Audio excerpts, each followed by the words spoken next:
All right, today we're going to take a look at Jack Trammell and who he was and the effects that he had on an industry and why you don't know anything about him. Jack Trammell was definitely an innovator at the time. You can see him there, and his story has some very fascinating parts of it. What's fascinating about him is that he's American business and Holocaust survivor, right? Holocaust means he's Jewish and they're going to kill him. So if you weren't aware that that happened in World War II, it did. That's a reality, and he's actually in a camp at like age 7, living in a camp and trying to make it through. He does make it through, even though all the rest of his family dies. And so he actually wants to repay the country that freed him.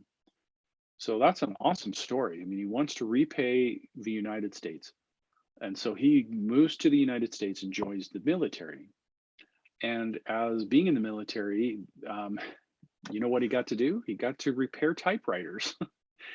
So, there's a job for everyone, I guess. Dang it. He's got to repair typewriters, but that taught him some skills, right? So when he got out, he repaired typewriters and then later was like, hey, I want to form a company, right? The United States lets me do this. I'm going to form a company and I'm going to try to make typewriters. So he gets into making typewriters. That's where this guy starts. Now, to make a long story short, what he ends up doing is transitioning from typewriters to calculators.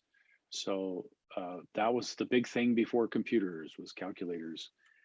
Um, Founds a company called Commodore. He sees that there's going to be some big business in these calculators, and so that's a Commodore calculator back in the day. It's now like 60 bucks if you want to buy it on eBay, which is probably what it cost at the time. And so he makes calculators. Then he has a problem. The problem is that, well, you probably know this, a big maker in calculators is Texas Instruments. Texas Instruments they did a lot of stuff. They still do, but they really did a lot of stuff back then. They make computer chips.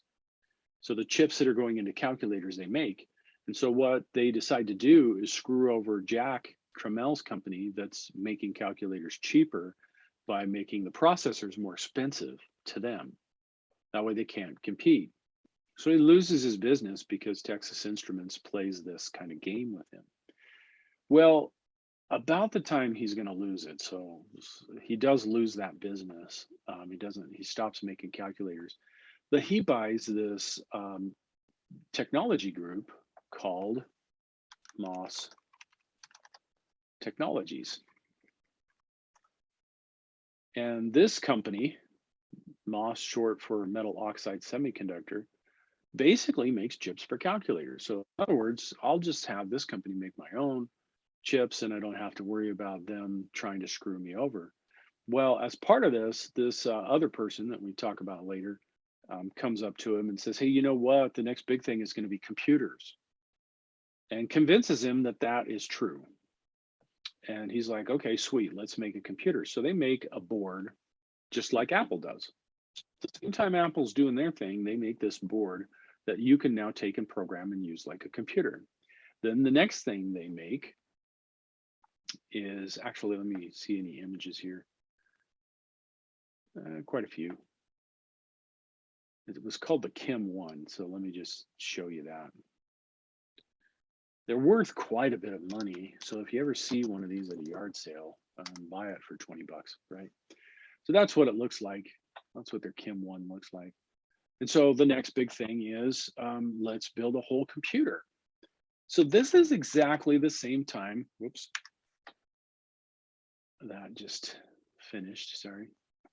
This is exactly the same time as Apple I and the Apple II.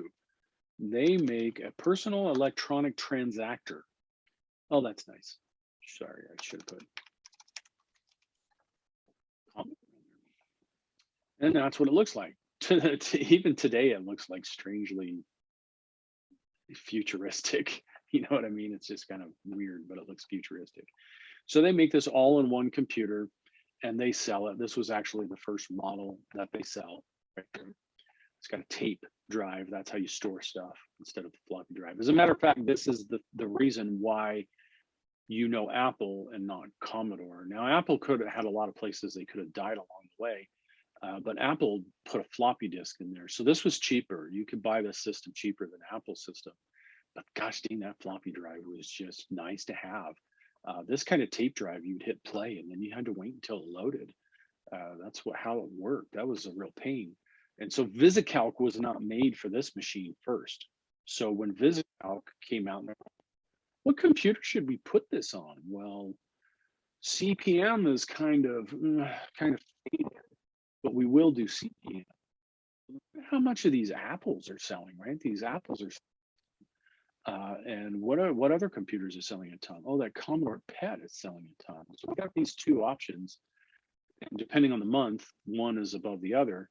And they're like, but the PET has that tape drive. That's going to take it longer to load. It's also going to take it longer for us to make them. So let's make it for Apple first, Commodore second, CP/M third. That's what we'll do. And of course, that writes history right there. The killer app for Apple comes out months and months and months before the killer app for the PET comes out. And honestly, you think, that can't be it. The Apple was more expensive. Did not have a lock on it because Steve Jobs made it. Nobody cared. It was just the fact that you could go out and get this awesome piece of software, which is exactly what you wanted without having to program it. And that was on the Apple. So I'm going to buy that. I can go to the showroom and I can see it working there. Now, we're really not talking about this company, right? We're talking about Jack, but we're looking at like what kind of struggles and things that he have happened to him. So the PET was pretty, it was pretty good. But then the next thing that came along was, and this is where they really started to kill it, was this thing they called the VIC-20. They had a chip in it that's voice something chip, and that's what the VIC was. And it was cheap. You could get one of these VIC-20s and you spent like $400 compared to an Apple II, right? You're talking $2,400 for one of those machines. This is $400, right? So definitely gonna go for a VIC-20, right? That's a price point. The reason why that happened was because Jack Trammell had a philosophy that he said over and over again. He said, computers for the masses, not the classes. So Jack Trammell was not a computer person, right? Steve Jobs was, Steve Wozniak was, Bill Gates was. This guy was older, but he understood we need to give people the power. And that comes from the fact of he's raised in a concentration camp, for heaven's sakes. And when he comes to America, he sees that freedom, and it's to say we need to extend that freedom into whatever we're making. And that was his point. It's like, if we can make enough money to stay in business, then let's make it as cheap as we can. Computers for the masses, not the classes.